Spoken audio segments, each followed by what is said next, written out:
Hello student, आज हम लोग पढ़ेंगे टाइप ऑफ स्पीड, चाल के प्रकार। देखिए, चाल दो प्रकार का होता है। एक होता है एक समान चाल, एक होता है एक समान चाल, दूसरा होता है असमान चाल, दूसरा होता है असमान चाल। एक होता है, इसको इंग्लिश में कहते हैं यूनिफॉर्म स्पीड, इसको कहते हैं नॉन यूनिफॉर्म स्पीड। चलते हैं एक समान चाल के बारे में पढ़ते हैं। एक समान चाल क्या होता है? तो एक समान चाल, देखिए आप जानते हैं फार्मूला, चाल बराबर होता है दूरी बटा समय। चाल बराबर क्या होता है? दूरी बटा समय। हाँ, तो देखिए बच्चों, यहां चाल बराबर दूरी बटा समय है। चाल कब एक समान हो सकता है? देखिए, चाल देखिए बदल सकता है। अगर दूरी बदलेंगे तो चाल भी बदल जाएगा, समय बदलेंगे तो भैया चाल भी बदल जाएगा। मतलब दूरी और समय अगर दोनों बदलता है तो चाल बदलता है। तो मुझे करना है एक समान चाल, मतलब मुझे क्या करना है? एक समान चाल। तो एक समान चाल क्या है? जब कोई गतिमान वस्तु समान समयांतरालों में समान दूरी तय करता है तो उस वस्तु की चाल एक समान चाल कहलाती है। जैसे कह दिया गया कोई कार है, जैसे दे दिया गया है कि यह 1 घंटे में 30 किलोमीटर की दूरी तय करता है, अगले घंटे में भी 30 किलोमीटर की दूरी तय करता है, अगले घंटे में भी 30 किलोमीटर की दूरी तय करता है, ऐसे अगले अगले घंटे में ये बराबर दूरी तय, मतलब समय भी बराबर है, दूरी भी सब क्या है? बराबर है। तो इस वस्तु की चाल क्या होगी? एक समान चाल होगी। सेकंड है असमान चाल है। असमान चाल जो है नॉन यूनिफॉर्म स्पीड। असमान चाल क्या होता है? देखिए, हम अपने दैनिक जीवन में तो एक समान चाल संभव नहीं है। दैनिक जीवन में एक समान चाल संभव नहीं है, तो हम किसका प्रयोग करते हैं भैया? असमान चाल का प्रयोग करते हैं। यदि कोई गतिमान वस्तु बराबर समयांतराल में असमान दूरी तय करे तो उस वस्तु की चाल असमान चाल कहलाती है। मतलब जब कोई गतिमान वस्तु बराबर समयांतरालों में असमान दूरी तय करती है तो उस वस्तु की चाल असमान चाल कहलाती है। देखिए, असमान चाल दो प्रकार का होता है। एक होता है औसत चाल। मेरे ईमानदार मित्रों, एक क्या होता है? औसत चाल। दूसरा होता है तात्क्षणिक चाल। तात्क्षणिक चाल एक होता है औसत चाल, दूसरा होता है तात्क्षणिक चाल। तो औसत चाल दो प्रकार के होते हैं। पहला कौन है? असमान चाल दो प्रकार का होता है। पहला कौन है? औसत चाल। दूसरा क्या है? तात्क्षणिक चाल। तो पहले हम चलते हैं औसत चाल पे चलते हैं। तो हम दैनिक जीवन में बेटा क्या करते हैं? हम अपने दैनिक जीवन में एक समान चाल की चर्चा नहीं करते हैं, असमान चाल की चर्चा करते हैं। असमान चाल क्या होता है कि जब कोई गतिमान वस्तु बराबर समय अंतराल में असमान दूरी तय करता है तो उस वस्तु की जो चाल होती है उसे असमान चाल कहते हैं। तो भाई, हम जब अपने व्यवहारिक जीवन में हम केवल औसत चाल निकालते हैं। क्या चाल निकालते हैं भैया? औसत चाल। तो औसत चाल क्या होता है? औसत चाल बराबर जो होता है एवरेज स्पीड। औसत चाल बराबर होता कुल दूरी बटा कुल समय। मतलब कुल दूरी बटा कुल दूरी तय करने में कुल लगा समय। कुल दूरी बटा कुल समय, यह औसत चाल है। औसत चाल, तो मान लीजिए कोई वस्तु है यहां पर ए पॉइंट पर, यहां से यहां तक चलती है D1 डिस्टेंस T1 समय में, ये बी पॉइंट तक आता है। कोई वस्तु है T1 समय में D1 दूरी तय करता है और बी से फिर वो चलता है C पॉइंट पर T2 समय में यह D2 समय तय करता है। T2 समय में यह D2 दूरी तय करता है।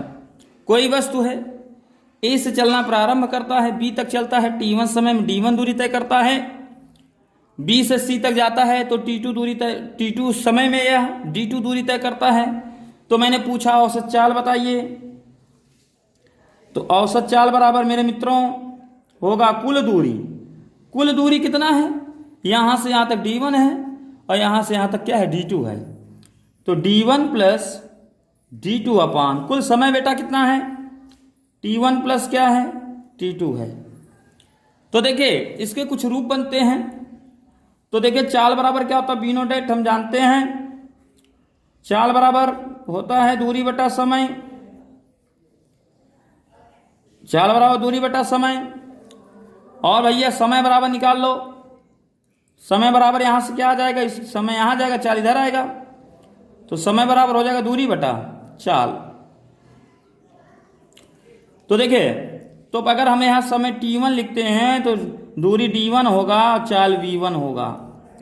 समय T2 लिखते हैं, दूरी D2 लिखते हैं और भैया चाल V2 लिखते हैं। इसी में रख दीजिए औसत चाल बराबर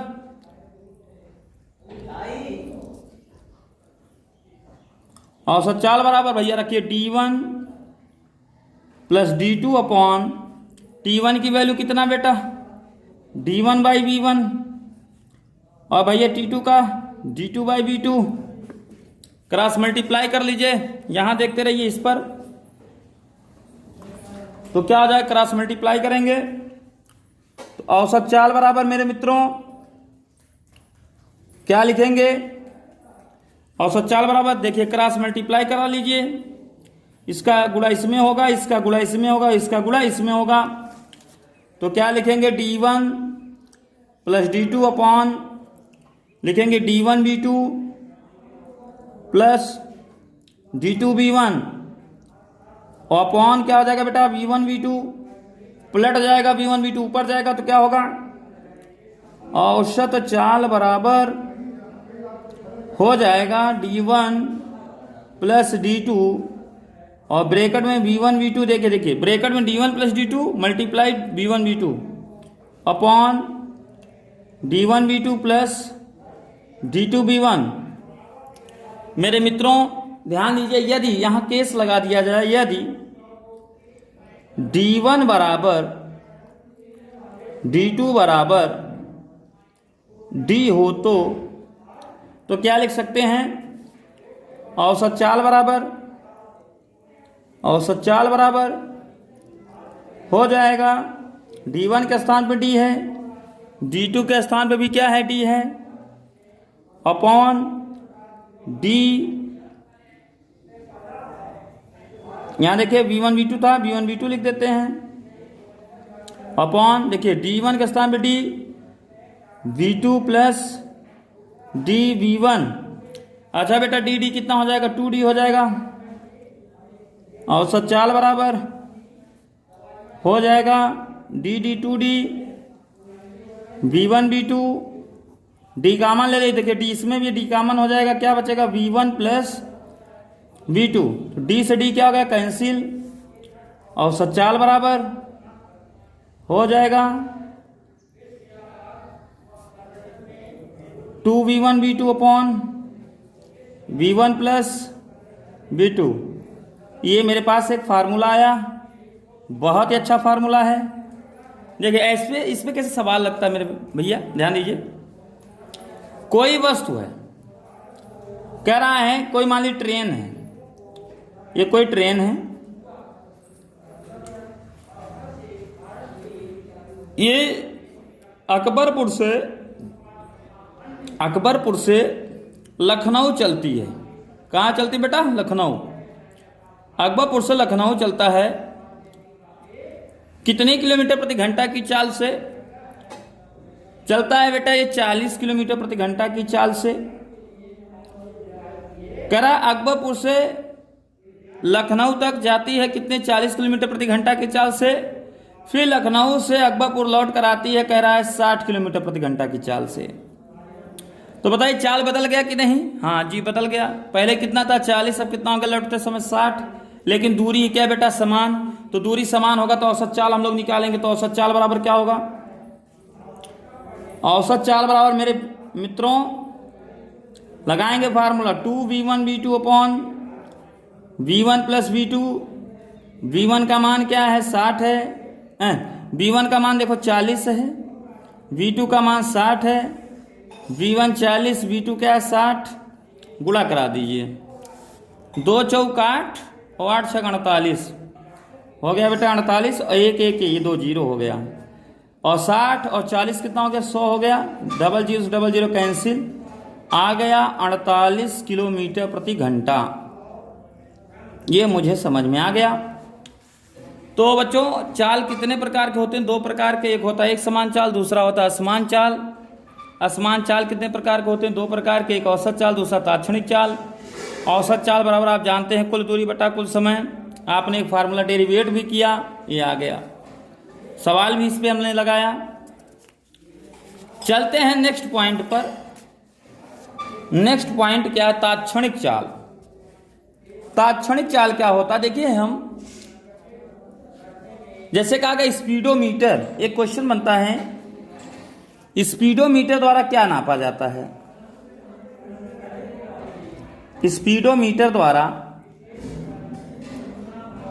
क्या मापा जाता है या नापा जाता है? तो स्पीडोमीटर द्वारा बेटा हम लोग इंस्टेन्युअस स्पीड निकालते हैं। कुल मिलाकर तात्क्षणिक चाल को नापा जाता है। किसको नापा जाता है? तात्क्षणिक चाल को। स्पीडोमीटर द्वारा किसको नापते हैं? तात्क्षणिक चाल को। तो जो नेक्स्ट पॉइंट है वो है तात्क्षणिक चाल है। तात्क्षणिक चाल के बारे में हम लोग समझेंगे। तात्क्षणिक चाल क्या होता है? किसी गतिमान वस्तु का किसी क्षण विशेष पर, किसी गतिमान वस्तु का किसी क्षण विशेष पर जो चाल होती है उसी को क्या कहते हैं? तात्क्षणिक चाल कहते हैं। तात्क्षणिक चाल एक बार पुनः सुन लीजिए मेरे सहज छात्रों, ध्यान दीजिए। किसी क्षण विशेष पर, किसी क्षण विशेष पर वस्तु की चाल को तात्क्षणिक चाल कहते हैं। यदि कोई गतिमान वस्तु है और किसी क्षण विशेष पर जो उसकी चाल होगी वही क्या होगा? तात्क्षणिक चाल। तो कह रहा है यदि समय बहुत कम है, डेल्टा टी टेंस टू 0, मतलब डेल्टा टी टेंस टू 0 मतलब डेल्टा टी बहुत कम है, मतलब डेल्टा टी 0 की तरफ क्या अग्रसर है, तो बेटा क्या लगेगा? लिमिट। यहां पे क्या लगेगा? Limit delta T tends to 0 लगेगा भैया। और कुल दूरी बटा कुल समय, तो यहां हो जाएगा क्या भैया? ds बाई, हाँ यहां डेल्टा आप लिख सकते हैं, delta s by delta t लिख सकते हैं। अगर डेल्टा t टेंस टू 0 तो delta s by delta t हो जाएगा। तो आप लोग ये जानते रहिएगा तात्क्षणिक जो चाल होता है किसी गतिमान वस्तु की किसी क्षण विशेष पर जो चाल होती है उसी को क्या कहते हैं बेटा? तात्क्षणिक चाल। आइए हम लोग वेग के बारे में पढ़ें। वेलोसिटी क्या होती है?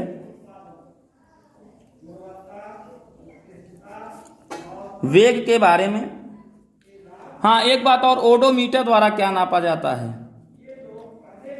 ओडोमीटर द्वारा जो होता है इसको बेटा दूरी के लिए, आप देखिए मोटरसाइकिल में ओडोमीटर लगा होता है, तो ओडोमीटर दूरी नापने के लिए प्रयोग किया जाता है। वह दूरी किस में नापा जाता है? किलोमीटर में नापा जाता है।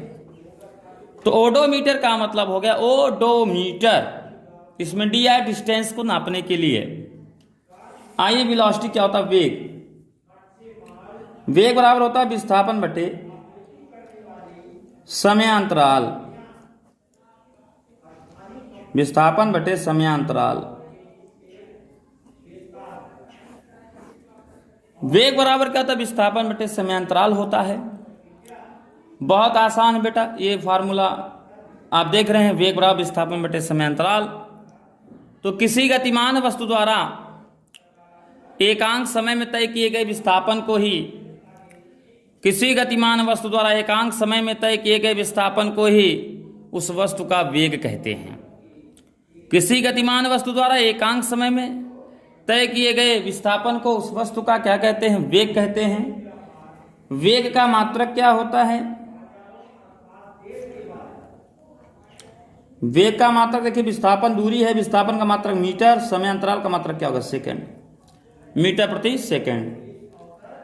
बीमा क्या होती है, देखिए मीटर दूरी है यल और समय क्या होता है टी, तो बीमा इसकी आ जाएगी क्या भैया, यल टी -1। और इसके बाद राशि कैसी है, तो आप बताएंगे यह एक सदिश राशि है, यह क्या है, सदिश राशि है। वेग के प्रकार अब पढ़ेंगे।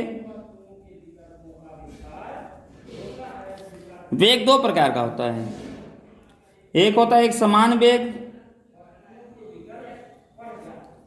और एक होता है असमान वेग। एक होता है यूनिफॉर्म वेलोसिटी, एक होती है नॉन यूनिफॉर्म वेलोसिटी। देखिए इस पर ध्यान दीजिए, अगर समय बराबर विस्थापन बराबर तो भैया एक समान वेग।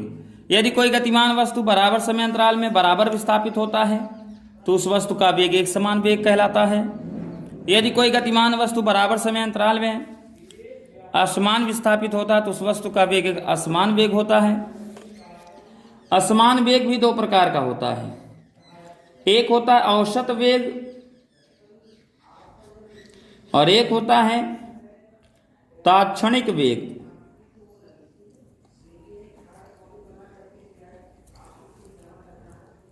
मेरे भैया ध्यान दीजिएगा, औसत वेग बराबर होता है कुल विस्थापन बटे, औसत वेग बराबर कुल विस्थापन बटे